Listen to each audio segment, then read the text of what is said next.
that people who were Muslims, they saw other non-Muslims doing things that were not right and aren't a part of Islam, and they started verging on to that path, and eventually at the end of their life they didn't become a Muslim. They did all the haram things, and vice versa with the non-Muslims. They saw many Muslims doing like the Friday sermon.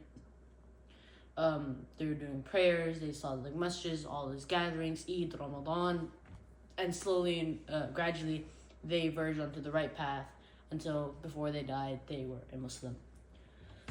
He then said that based on if you are non-Muslim or Muslim, the journey for the grave, it would be different. So for the Muslims,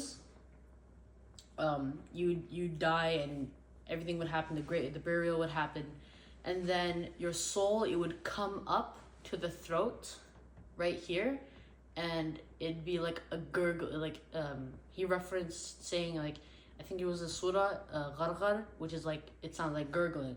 So it like the soul comes to the throat, and for the Muslims it comes out peacefully, wanting to be coming out, because the two angels that come down to, or the angel that comes down to take out your soul and send it up to the heavens. So the Muslim, it wants to come out, so that it does not like, it wants to see Allah subhanahu wa ta'ala. So when it does come out, eventually it is sent to the first heaven, and the angels, they say, who is this beautiful man? And they call him by the best of names that is given to them in the dunya. And with each level, the names keep on getting better and better and better. For the non-Muslim, the soul, it does not want to come out, so the angel has to forcefully yank it out, because it does not want to be sent to Jahannam.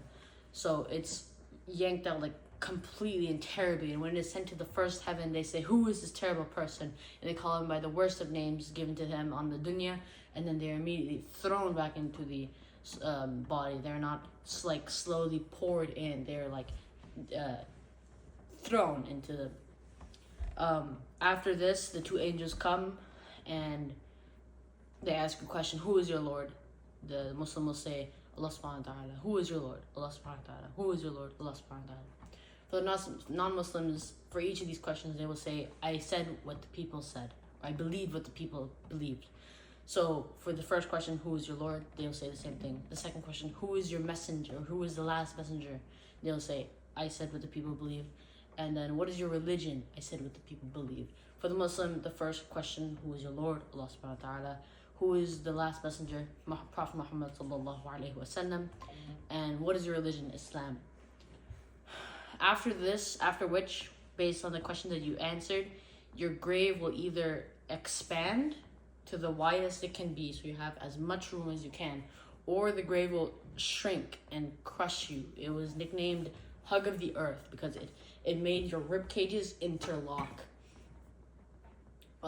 After which a person will come by. For the Muslims, he'll be perfectly dressed, he'll have a beautiful face, perfect smell. The Muslim will ask, who is this? And he says, I am your deeds, and I'm here to reminisce with you of what your deeds have happened. So, and then for the non-Muslim, a person who is terrible, ugly, he has terrible clothing, he looks like he just came out of some disgusting area, and the person will say, who are you? And he will say, I am your deeds, I am here to be with you and reminisce with you. And after this, an angel will come down, and for the non-Muslim, it will show them Jannah, and it'll say, this is where you will have been if you had answered correctly. And then it shows Jahannam, and this is where you will be. And then the non-Muslim says, Ya Allah, please make the day of judgment as far as it can be, do not make it come closer. For the Muslim, they will show Jahannam first.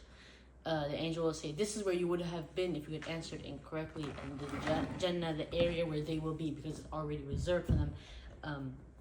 They'll say, but this is where you'll be now. So the Muslim, he prays, Ya Allah, please make the dunya closer and closer and closer, so that I may be sent to this place. And then he talks about martyrs. So there are different martyrs. If you drown by accident, or if you're dying in the battle for Islam, you won't do the Barzakh. The Barzakh won't happen for you. Just be sent straight to Jannah.